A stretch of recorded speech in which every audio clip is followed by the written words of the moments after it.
triplex villas at Kollur, APR Projects. ఆ cinema నా ఇష్టం, నేను నా ఇష్టం.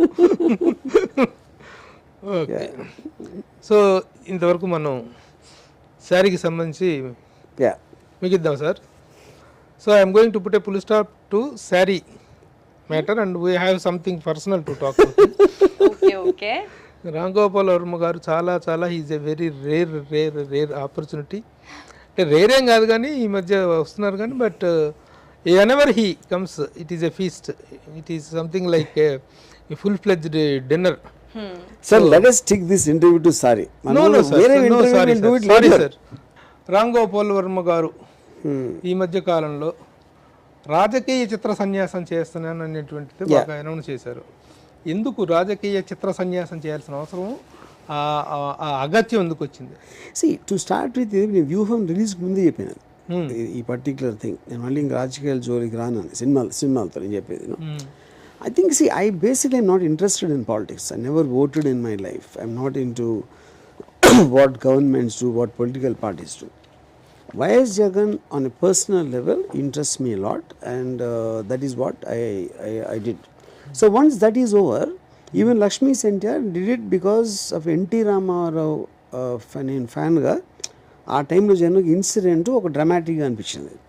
Other than that I'm not really into politics at all. Ranga కానీ Ranga not a political film, revenge drama. Rakta Charitra Vangaveeti is a revenge drama. I never thought of it as a political film. అంటే ఇప్పుడు ఆ సినిమాలు ఫెయిల్ అయ్యటం వల్ల ఆ సినిమాల result చాలా బెటర్గా రావడం వల్ల నేను రిజల్ట్ ముందే చెప్పాను, వ్యూహం రిలీజ్ అవ్వక ముందు చెప్పాను. And Vangaveeti work and of course సర్కార్ అంటే ఆ జానర్ ఫిల్మ్స్లో. సో అందులో ఫెయిల్ ఏం లేవు అసలు ఫస్ట్ ఆఫ్ ఆల్. మీరు చాలా ఒక పెద్ద ఈ సినిమాలన్నీ పక్కన పెట్టేస్తాను, ఇదంతా దీంతో అయిపోయింది సారీ, తర్వాత I'm going to come with big bang అనేటువంటిది ఒకటి బాగా వినిపిస్తుంది. ఆ బిగ్ బ్యాంగ్ ఏంటి, ఎలాంటి సినిమా అవ్వబోతుంది? సినిమా పేరు సిండికేట్, ఇంకా డీటెయిల్స్ తర్వాత చెప్తాను. సిండికేట్ టైటిల్ సిండికేట్ అంటే ఏ జోనర్ అవ్వచ్చు కనీసం? It will be thriller. అంటే మీరు ఇంకోటి కూడా అన్నారు, it will be international release ఉంటుంది, చాలా భారీ స్థాయి సినిమా ఉంటుంది. భారీ in the sense of casting or in the sense of I would say in every which way. More then anything else it is the very idea of the film in terms of what it deals with. అంటే మేము శివ సరే fail అయిందా పక్కన పెట్టేసేస్తే we still adore క్షణక్షణం మా రామ్ గోపాల్ వర్మ, మేము ఆరాధించినప్పటి Ram Gopal Varma, Shiva క్షణక్షణం, Govinda Govinda, Rangila, company. ఈ టైంలో మేము ఒక డైరెక్షన్కే ఒక రోల్ మోడల్గా మేము భావించి ఆరాధించినటువంటి రామ్ గోపాల్ వర్మని మళ్ళీ ఈ తరంలో ఈ ఇన్నింగ్స్లో చూడొచ్చు అంటారా? డెఫినెట్లీ. అది నేను నాకు చేసుకున్న ప్రామిస్ నేను ఎవరికి చేయట్లా, నాకు చేసుకున్నది. దాని తర్వాత కాలమే చెప్తుంది. అయితే చెయ్యాలంటే మీరు చాలా చాలా పనులు మానుకోవాలిగా, తిక్క పనులు, స్టేట్మెంట్లు, పిచ్చి స్టేట్మెంట్లు, పిచ్చి పనులు, హీరోయిన్ల కాలు నాకటాలు, అమ్మాయిల కాలు నాకటాలు, ఇట్లాంటి చాలా చేస్తున్నారు. అవన్నీ చేయకుండా అదే చెప్తున్నా. నా సినిమాలు బాగాలేకపోవడానికి కారణం ఏవి కాదు మీరు చెప్పేది, అక్కడ కరెక్ట్గా ఉంటాయి. ఇది అది లేదు కాబట్టి వీటి గురించి మాట్లాడుతున్నారు, దానికి దీనికి సంబంధం లేదు. పోతే అరుణ్ గారు, నేను మిమ్మల్ని, మీరు నన్ను 35 ఏళ్ళుగా చూస్తున్నాం.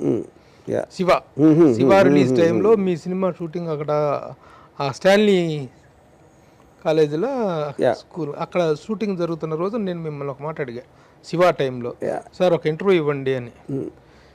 ఒకసారి ఇలా చూసారు నా వైపు మీరు, ఎందుకు ఇవ్వాలి మీకు ఇంటర్వ్యూ, మీరు ఏం అడుగుతారు, మీ సినిమా ఎప్పుడు స్టార్ట్ అయింది, మీ షెడ్యూల్ ఎప్పుడు, మీ హీరోయిన్లు ఎవరు, మీ నెక్స్ట్ షెడ్యూల్ ఏంటి, ఇలాంటి ప్రశ్నల కోసం నేను ఇంటర్వ్యూ ఇవ్వాలా, ఐ డోంట్ గివ్ అని అన్నారు.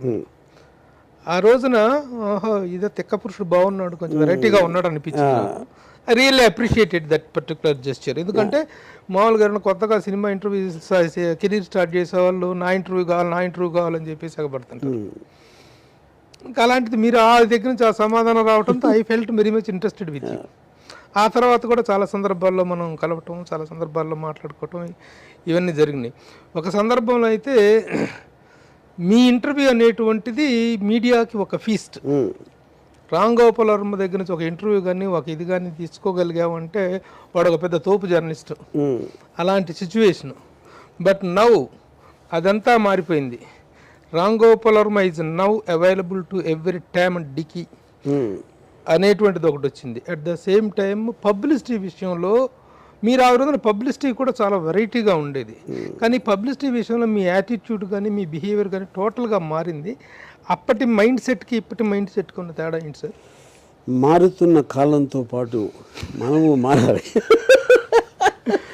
మారుతున్న కాలంతో చాలా మారుతుంటాయి, చాలా మంది మారిపోతుంటారు, కానీ రామ్ గోపాల్ వర్మ మారుతాడు నేను అప్పుడు కానీ ఇప్పుడు కానీ I just do what I feel like doing. అంతకుమించి ఎప్పుడు ఆలోచించలేదు ఇది చేద్దాం ఇలా ఉందాం అని ఒక పాలసీ లాంటి డెసిషన్ నేను తీసుకుని చేయలేదు ఎప్పుడు. మేబీ ఇప్పుడు నాకున్న ఇమేజ్ ఇన్ టర్మ్స్ ఆఫ్ ఇది పొలిటికల్ కాంట్రవర్సీ అవ్వచ్చు, లేకపోతే నేను చేసే రామూయిజం ఇది అవ్వచ్చు, ఫిలిమ్స్ అనేది ఓన్లీ వన్ పార్ట్ ఇప్పుడు నా పర్సనాలిటీ అని నా ఫీలింగ్. దానికి తగ్గట్టు వేరే వారికి చెప్తా ఉంటే ఎక్కువ ఎక్స్పోజర్ ఉంటుంది. కానీ ఈ మధ్య కాలంలో మీరు ఎక్కువగా పబ్లిసిటీ విషయంలో తీసుకున్నప్పుడు స్టెప్ కానీ సినిమాని ప్రమోట్ చేసుకోవడంలో ప్రతి ఒక్కళ్ళు మాట్లాడితే మీరు కొంత ట్రిక్కిష్గా, కొంత కమర్షియల్గా కొన్ని రకరకాల విన్యాసాలు చేసి పబ్లిసిటీ పరంగా చేశారు.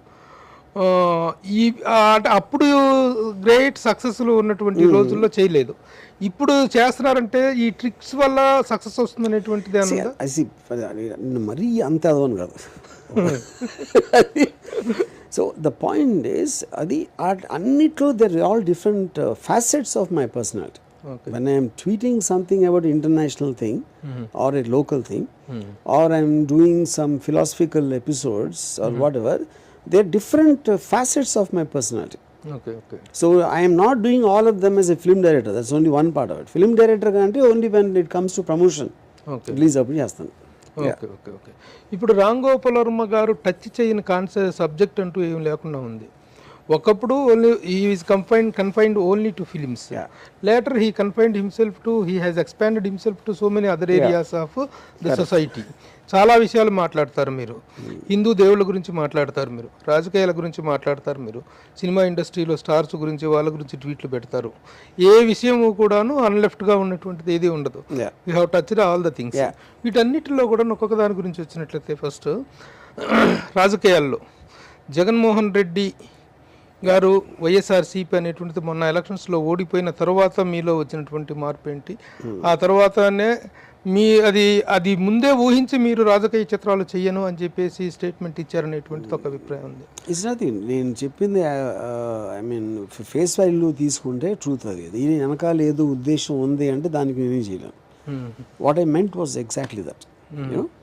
సో ఒకవేళ వైఎస్ఆర్సీపీ మళ్ళీ అధికారంలోకి వచ్చినట్టయితే మీరు రాజకీయ చిత్రాలు కానీ ఈ రాజకీయ పరమైనటువంటి వీటిని కానీ కంటిన్యూ చేసి ఉండేవారు. ఇప్పుడు as a director I get attracted to a subject.